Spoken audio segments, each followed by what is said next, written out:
This section explains why Prospero's famous line about dreams gets the physics backwards. Prospero is wrong, and wrong for a structural reason. The laws of physics carry no design. They preserve electrons, never palaces. So the persistence of anything complex has to be achieved, and what achieves it is always a recipe carrying information able to keep itself instantiated. Merletto calls that knowledge resilient information with no knower required. The moth does not know its wings are black. What makes this physics rather than metaphor is that resilience is a claim about what can be made to happen, never about any actual trajectory. It is a counterfactual. Prospero saw only trajectories and concluded dissolution. The chapter's work in the book's arc is to make that omission feel like a whole in physics itself. This part explains why the standard picture of physics, laws plus initial conditions, cannot express what is possible and what is not. A trajectory cannot carry a modal fact. Fix the initial conditions and a law of motion, and the universe unrolls as one ordered sequence of snapshots. On that sequence, an adder either appears or it does not.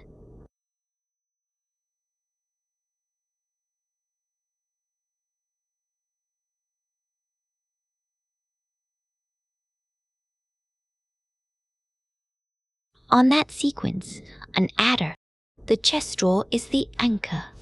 The real explanation of the draw is that a knight and a king can only move in prescribed ways, a fact about 3 pieces, mentioning neither time, nor initial state, nor the player's brains, and still predicting the outcome. The chapter's move is an inversion of primitivity. Take counterfactuals, what can and cannot be done, as fundamental, and derive laws of motion and initial conditions from them. Everything the book later builds, information, work, knowledge, needs that inversion first. This section explains how information gets its physical standing without ever being defined directly. Information gets no direct definition. What gets defined instead is what must be possible to it. Merletto's move is this.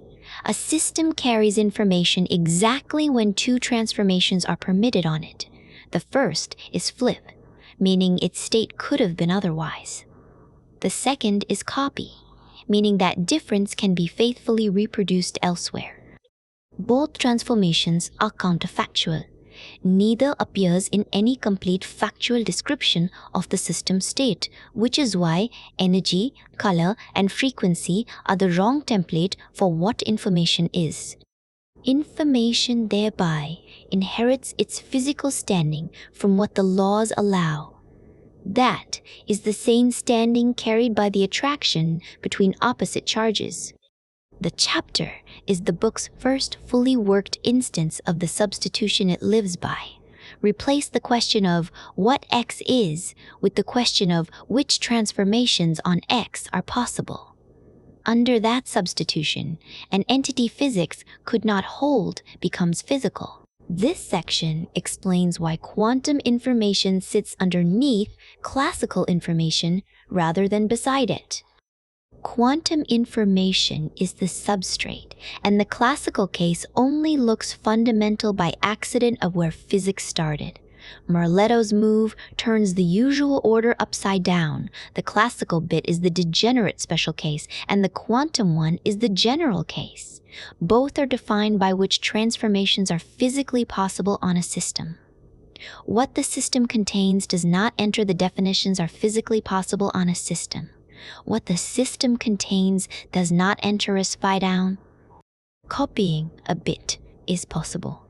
Copying an unknown qubit is not, and that impossibility is a law about counterfactuals rather than a limitation of engineering.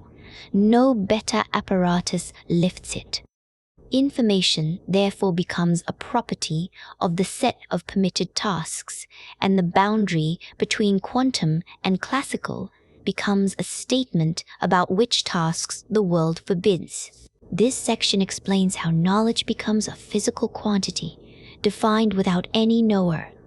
Reliable change requires something that does not change. The mole cricket's den, refilled, re-cleared, held to shape against April rain, persists only while the cricket keeps intact whatever lets it dig again.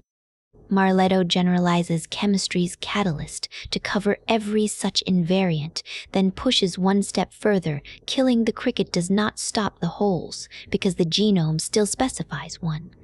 What you would ultimately have to destroy is the abstract catalyst, copyable information that secures its own reinstantiation, indifferent to whether it sits in DNA or in a nanorobot's memory.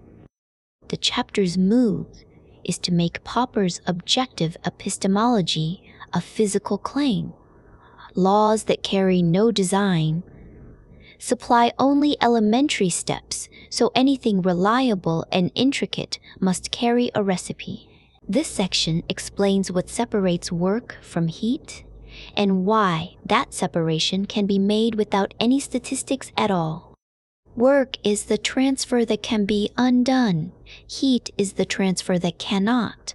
Marletto's counterfactual grammar makes this a primitive distinction rather than a statistical one.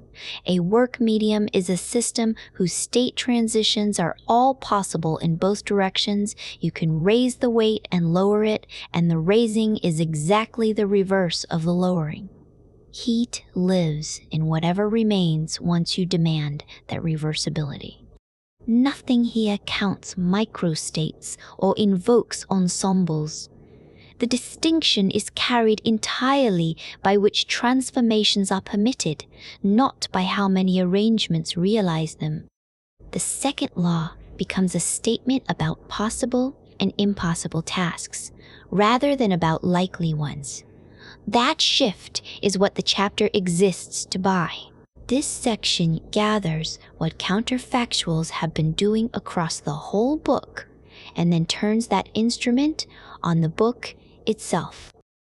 Counterfactuals did two jobs across the preceding chapters. They pulled apparent abstractions into physics. Whether a system can be flipped and copied is settled by physical law. So a bit stays bound to the world in a way a prime number never is.